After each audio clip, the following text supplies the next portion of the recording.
In the 1845 edition of his book, Narrative of the Life of Frederick Douglass, an American Slave, he talks about a scene where a root worker slash conjurer, Sandy Jenkins, gives him a root in order to help him escape from slavery and fight off his slave master. But by the time the 1855 version of this book, My Bondage, My Freedom, was released, he seems to alter the perception of that event.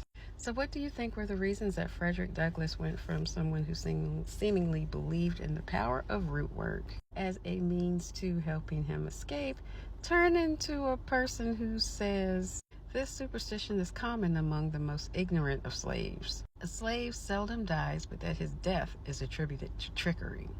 So why would Douglass, a man who acknowledged how this power and belief in hoodoo help him resist and, get away from his oppressor, later revise this account to diminish the power and legitimacy of root work?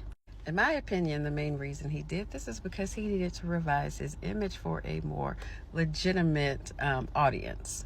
At this point, he was writing for primarily abolitionist circles who were mostly white Northerners, and he needed to make himself seem more refined.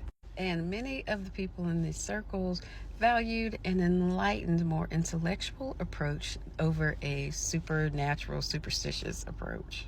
And yes, this may have even led to Frederick Douglass wanting to change his image and present himself as a rational person over someone who believed in archaic superstitions.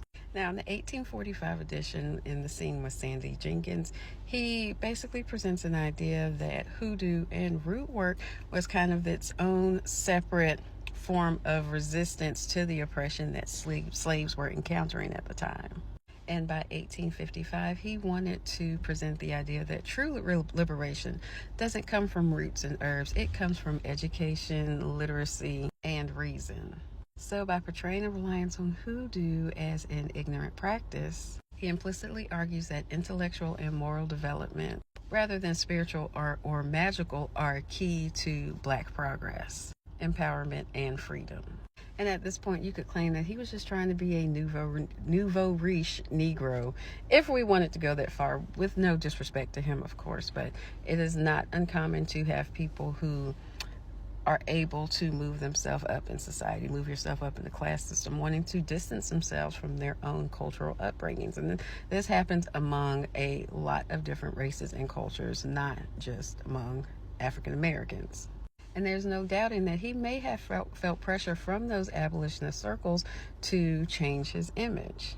This is very important in an era where scientific racism was taught in order to make sure that people believe that Black people were inferior. I think the erasure of hoodoo from his narrative, or at least the power of hoodoo in his narrative, also helped him come across as a more strong individual versus someone who relied on the supernatural. And it also speaks to this notion of his of wanting to present the Black resistance as more refined and rational, something that could be taken seriously by a more diverse and intellectual crowd.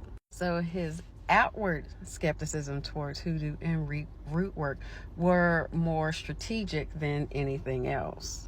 And it was said by many others that he did carry around a mojo bag still. So it's obvious that he just wanted to present an image to those circles that he was in, while still personally and privately holding on to those beliefs. Either way, let me know what y'all think about this in the comments.